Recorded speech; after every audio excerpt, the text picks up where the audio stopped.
For most people, trains are just a mode of transportation. They're a way to get from point A to point B.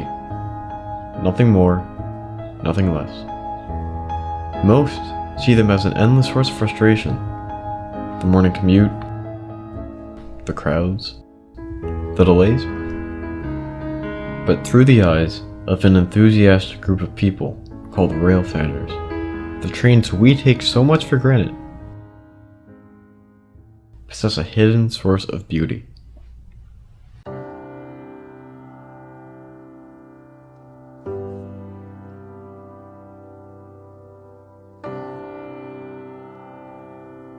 Some like to take photos of birds. Some like to take pictures of people. But then, there's this unique group of people. They are called railfanners. And what they like to do is track down trains and photograph them, much like birdwatchers.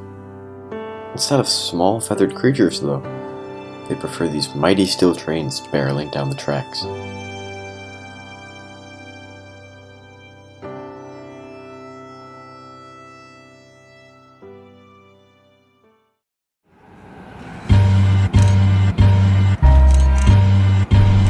I first started taking photos of trains a couple of years ago. I realized I was a lot more interested in photography.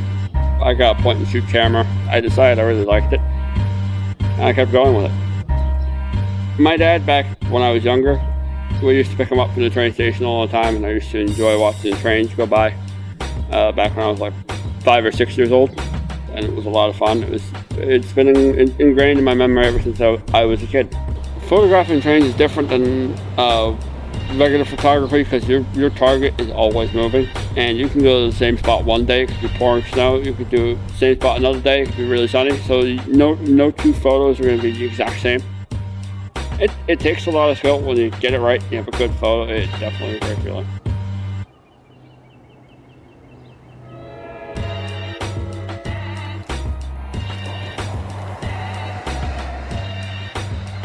Hello, I'm Nick. I'm Joe's friend.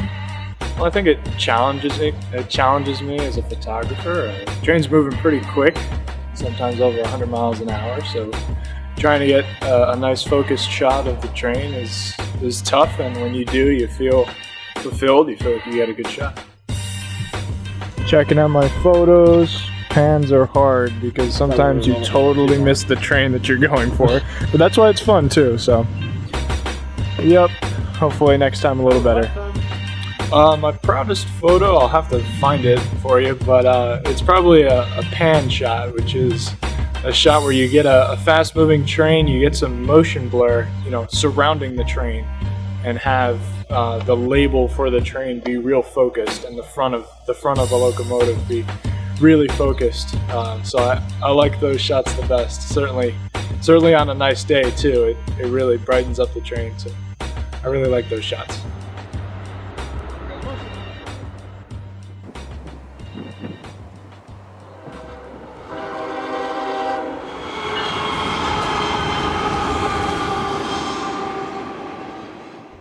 Every train is different.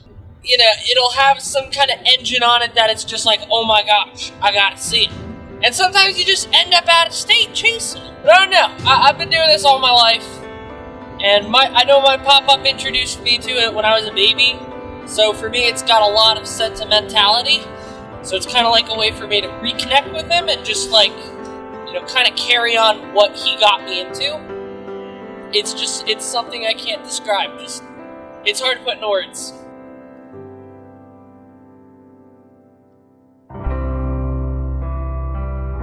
For most people, trains are just a mode of transportation. But railfanners are not most people. They go out of their way to take photos of the trains we normally take so much for granted. They go unnoticed, but they don't care. Because they love what they do. Because they are railfanners.